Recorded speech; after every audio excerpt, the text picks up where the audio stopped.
जय सरदार भाईओ, जय पाटीदार। હવે આજના આધુનિક યુગની અંદર મોબાઈલ જેટલા ફાયદાકારક છે એટલો જ નુકસાનકારક છે આપણા દીકરીઓ માટે। તો આપણી દીકરીઓ તો સંસ્કારી જ છે, આપણે સંસ્કારનું સિંચન આપણા દીકરીઓને કરતા જઈએ છીએ, કારણ કે દીકરી દરેકને વાલી જ હોય। એ દીકરી વાલી તો હોય જ, પણ એ સંસ્કારના જતન સાથે જ્યારે એની એક એવી ઉંમર થાય કે જ્યારે એને મોબાઈલની જરૂરિયાત ઊભી થાય, આમ તો એકચ્યુઅલી મોબાઈલની જરૂરિયાત હોતી જ નથી, પણ એક દેખાદેખીમાં અથવા તો એની માગણીને સ્વીકારી લેવી। દીકરી જ્યારે ધોરણ 10 પાસ કરીને જ્યારે કોઈ શહેરમાં ભણવા જાય એટલે એને એના પિતાની જોડે માગણી કરે કે પપ્પા મારે મોબાઈલની જરૂરિયાત છે।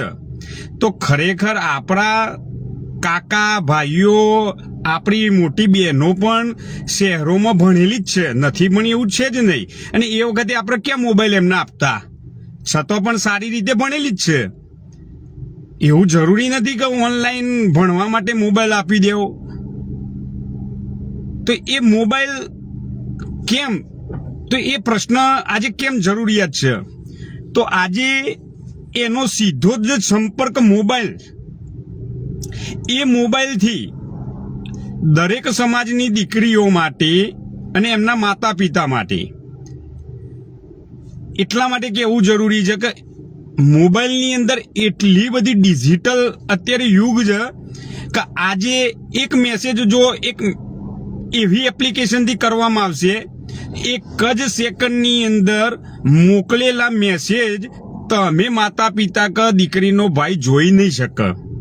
અને એ દીકરી આપણને એમ કહે છે કે પપ્પાએ તો મેં મારી બહેનપણીને મારા લેસનનો મેસેજ મૂક્યો, પણ તમે જોવાના તો છો જ નહીં, ખબર જ નહીં પડે।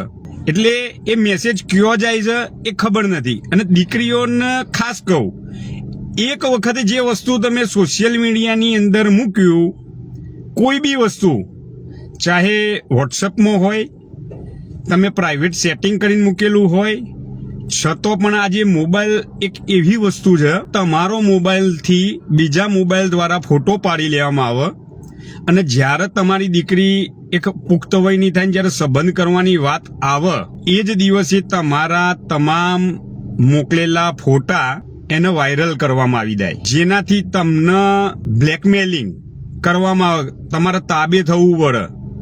અને તાબે થવાની અંદર ઘણું બધું થઈ જાય। તો દીકરીઓ, તમે એ મોબાઈલથી કોઈ પણ